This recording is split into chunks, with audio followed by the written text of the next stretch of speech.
오늘은 열왕기 15장, 16장을 한꺼번에 묶어서 설명을 하도록 하겠습니다. 열왕기 하에 유다 왕과 이스라엘 왕들의 행태가 똑같은 패턴으로 반복이 되는 걸 볼 수 있습니다. 유다 왕은 올바른 일을 행하였으나 산당은 제거하지 않았고, 이스라엘 왕은 악한 일을 행했으며 여로보암의 죄에서 떠나지 아니하고 그대로 본받았다. 이렇게 말하고 있잖아요. 근데 이 패턴이 계속 유다 왕은 유다 왕대로, 이스라엘 왕은 이스라엘 왕대로 계속해서 반복되는 게 15장 패턴이고, 15장 패턴뿐만이 아니라 14장, 13장, 12장에도, 그리고 앞으로 뒤에 나올 왕들에게도 계속 이어지는 패턴입니다.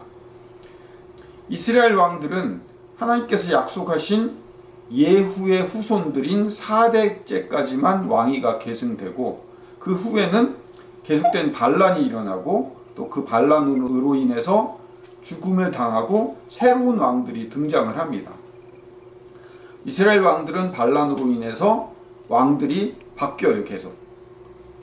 하지만 유다 왕들은 다윗의 가문과 혈통이 이어지고 있는, 똑같은 반란이 일어나지만 그런 차이가 있죠. 이스라엘 왕들이 죄악이 극에 달합니다. 그리고 아시리아를 통해서 계속된 경고와 또 성전의 물건들이 빼앗기고 왕궁의 물건들이 빼앗기는데도 변함없이 자신들의 이익만을 위해서 이스라엘 왕들은 계속 살아가고 있습니다. 그리고 드디어는 시리아를 동원해서 유다까지도 이방인의 공격을 받기 시작을 합니다.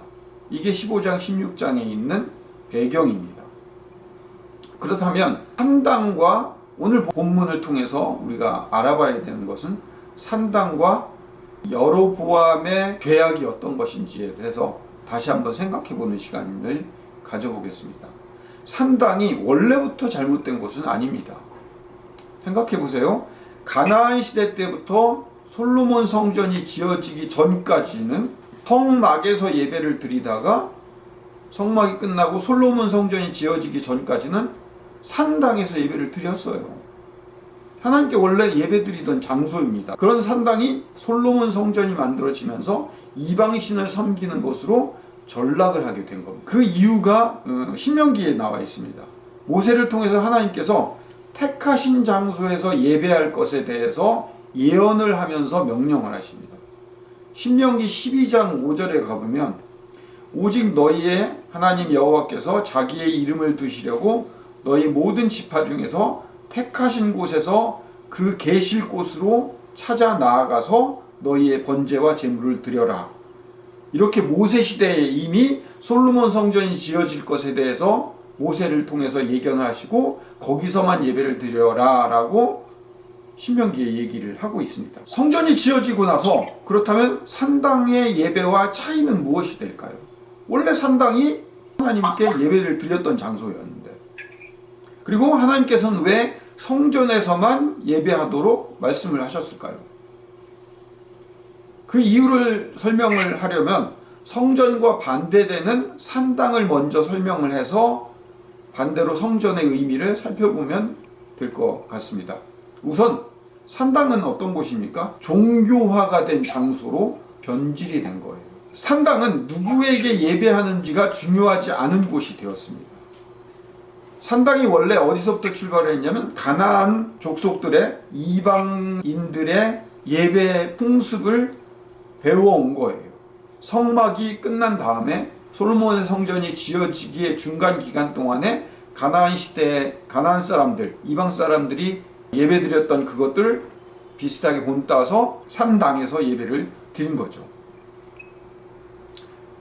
그러기에 이방인들이 드렸던 산당의 예배나 하나님께 드렸던 산당의 예배나 누구에게 예배하는지가 중요하지 않은 곳이 되어버린 거죠. 예배의 정성과 열심만 남겨진 곳입니다. 성전이. 오늘날 기독교가 코로나임에도 불구하고 모여서 예배한다고는 말하지만 정작 예배를 드려야 할 장소인 교회가 산당이 되지 않는지 우리는 생각을 해봐야 합니다. 열왕기하 16장에서 아시리아에 다녀온 유다왕 아스왕이 성전을 개조하는 사건을 보여주고 있습니다. 실제 단이라고 하는 장소에서 세워진 산당의 크기가 아직도 오늘날 유물로 남아있거든요. 그 유적을 보면 단에 있던 산당의 제단이 원래 솔로몬의 성전의 제단보다 훨씬 더 커요. 그리고 더 화려해요. 지금 무슨 얘기냐면 열왕기하 16장에 아하스 왕이 다메섹에 가서 이방신에게 드려지는 제단의 모습을 보고 우와, 저렇게 제단에다가 예배를 드리면 우리가 더 큰 복을 받을 수 있고 더 좋은 예배를 드릴 수 있다고 생각을 하고, 거기에 있는 산당의 모습을 본떠와서 솔로몬 성전에 있는 제단을 구조 변경을 한 거예요. 16장 10절에 아하스 왕이 아수르 왕 다글랏 빌레셀을 만나러 다메섹에 갔다가 거기 있는 제단을 보고 아하스 왕이 그 제단의 모든 구조와 제도의 양식을 그려 제사장 우리야에게 보냈더니 아하스 왕이 다메섹에 돌아오기 전에 제사장 우리야가 아하스 왕이 다메섹에서 보낸 대로 모두 행하여 제사장 우리야가 제단을 만든지라. 원래 솔로몬 성전, 지금 지어져 있는 성전은 하나님이 알려주신 대로 지어진 제단이란 말이에요. 근데 그 제단을 구조 변경을 한 거예요. 다메섹에 있는 산당의 모습을 보고 와서 그게 더 화려하고 그게 더 멋지고 그게 더 멋있으니까요. 여로보암의 죄가 무엇인지 아십니까? 왜 여로보암의 죄를 계속 버리지 않고 따르고 있다라고 성경이 지적하고 있는지 아십니까? 그 단과 베델에 하나님 대신에 뭘 세웠어요? 하나님의 모습을 형상화한 금송아지를 세웠다고요. 이걸 보면서 우리가 뭐와 연관이 돼요? 보이지 않는 하나님을 금송아지로 보여주었잖아요. 모세 시대 때 아론이 그렇게 했죠. 또 하나 연결시켜야 될 게 있어요. 보암직하고 먹음직한 선악과. 거기서부터 죄가 출발했잖아요. 하나님이 선악과를 주셨을 때 그 선악과가 인간이 보기에 어땠다고요? 보암직하고 먹음직했다고. 보여주는 모습이 화려했다는 거죠. 보이는 신을 만들었다. 그게 문제의 시작이었다는 거예요. 거기에 비해서 하나님은 인간에게 보이지 않으시는 분이십니다. 그러면 하나님께서 보이지 않는 하나님께서 우리에게 원하시는 건 무엇일까요? 믿음을 키워가게 하시는 게 목적이고 우리가 신앙하는 가장 큰 이유이겠죠. 그럼 왜 믿음을 키워가게 하실까요? 우리 생각에 그냥 가장 힘이 세신 하나님께서 하나님 믿고 있는 사람들에게 나타나고 보여주셔서 믿는 사람들에게 복 주시고 믿지 않는 자들에게 벌을 주시면 될 텐데, 그러면 얼마나 깔끔해요. 근데 왜 보이시지 않으시고 믿음이란 걸 우리에게 자꾸만 요구를 하시죠? 믿음은 신뢰입니다. 서로를 믿는다는 말, 서로를 신뢰한다는 말은 그 사람이 보이든 보이지 않든 어디에 있든 어떤 상황이든지 기댈 수 있고 버텨줄 수 있다라는 말이 믿음이고 신뢰입니다. 나 그 사람 믿어, 그 사람 신뢰라는 말 속에는 배경과 상황과 환경이 어떨지라도 믿겠다라는 거잖아요. 하나님께서 우리에게 요구하시는 것이 믿음이고 또 우리가 하나님께 바라는 것도 믿음이에요. 우리가 금송아지를 만드는 순간 우리는 믿음을 포기하기 시작한 행동입니다. 선악과를 따먹고 먹음직하고 보암직한 열매에 집중하게 된 것은 믿지 못하겠다는 말이에요. 그게 죄의 시작인 거예요. 하나님에 대한 신뢰를 의심하기 시작한 행동이 죄의 출발이라는 거죠. 사랑은 뭡니까? 신뢰로부터 시작을 합니다. 신뢰가 무너지는 순간 사랑은 물거품이 됩니다. 그럼에도 불구하고 하나님은 그 물거품이 된 사랑까지도 떠안으시고 우리를 신뢰하시기로 결정하십니다. 믿음과 신뢰가 깨어지는 것이 왜 우리에게 큰 고통이 될까요? 서양인들이 악수하는 이유가 뭐예요? 어떤 일로든 지금 죽이지 않겠다라고 하는 서로 간의 상호의 약조의 의미로 악수를 하기 시작했잖아요. 그 약속이 신뢰 깨지는 순간에 그 다음에 찾아오는 것은 죽음이죠.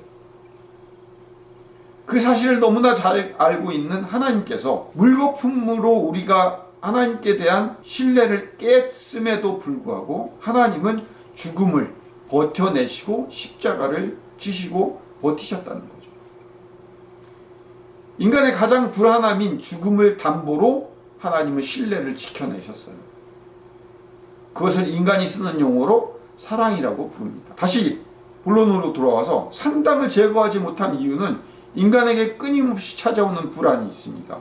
재정적인 불안, 자녀에 대한 불안, 미래에 대한 불안, 고통이 찾아오는 결말에 대한 공포와 불안, 늙음에 대한 불안, 이 세상 이후에 대한 불안, 끊임없는 불안에 대해서 우리 인간이 보이는 무엇인가를 보고 만지고 싶어 합니다. 그 결과물이 산당이라는 거예요. 산당은 당장의 제사드린 결과물을 보여줄 수 있는 곳이에요. 아마 이랬을 거예요. 단에도 산당이 있었고 베델에도 산당이 있었을 거예요. 재물이 얼마나 크게 타올라오는지, 어떤 제단이었는지, 이 제단에서 이 크기와 이 제단의 종류에 따라서 불꽃이 더 많이 올랐어. 그러니까 하나님이 우리의 기도를 더 많이 응답했을 거야. 우리의 죄를 더 많이 잘 해결해 주셨을 거야. 그런 생각을 가지고 있으니까 다메섹에 가서까지 산당의 모습을 가지고 와서 이 제단에다 쌓으면, 여기에 우리의 열심과 우리의 노력을 더 기울이면 하나님이 들어주실 거야. 나의 불안과 나의 바람을 해소해 줄 수 있는 답이 있다고 착각을 하게 됩니다. 거기에 비해 하나님이 거하신 성전의 제단은 언제나 동일합니다. 언제나 같은 불꽃과 연기와 제물과 피가 드려집니다. 거기에 인간은 그걸 견디지 못해요. 뻔한 것 같고, 이게 정말 하나님께서 우리의 죄를 해결해 주시고 우리의 소원을 들어주시는 걸까라고 우리는 불안해합니다. 어쩌면 언제나 같은 불꽃과 연기와 제물과 피가 드려지는 그 솔로몬의 장소 안에 하나님은 하나님의 사랑의 일관됨과 지속됨과 변함없음과 놓지 않으심을 보여주고 있는 건데도 우리는 그걸 보지 못하는 거죠. 금송아지는 틀림없이 볼 수 있었어요. 그리고 만지고 느끼고 경험할 수 있었습니다.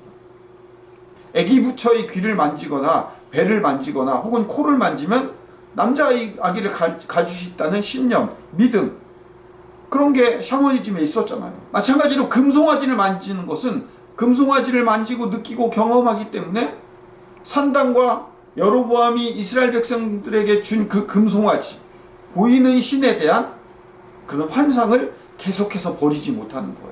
주어진 현실에 대해서 우리는 항상 금송아지를 바라보고 있어요. 한 번이라도 만져봐야 믿을 수 있을 것 같아요.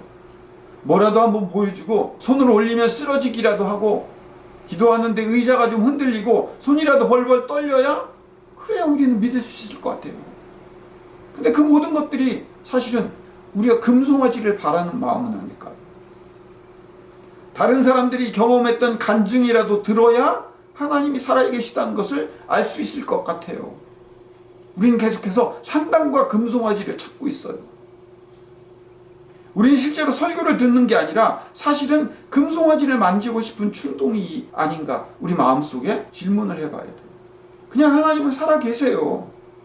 그리고 오늘도 우리와 함께 하십니다. 그리고 우리와 함께 버티고 계십니다.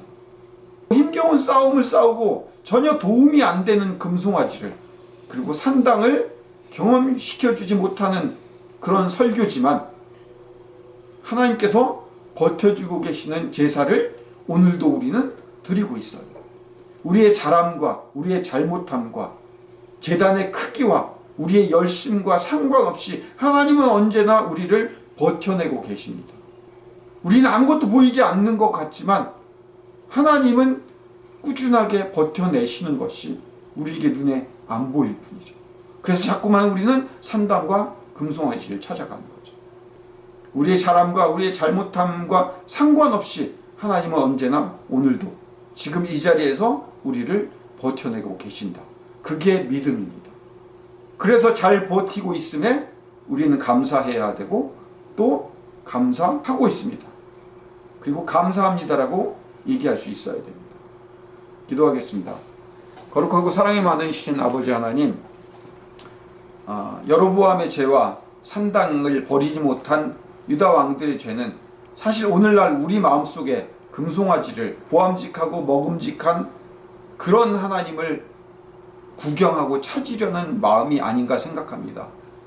착한 왕이었지만 산당을 버리지 못한 유다 왕들, 기독교인이지만 산당이라고 하는 금송아지라고 하는 하나님, 눈에 보이는 하나님을 믿고 싶어하는 우리들에게서 진짜 버티고 계시고 우리를 지키고 계시는 그 하나님을 믿을 수 있는 그런 우리의 신앙이 되게 주님 도와주시옵소서.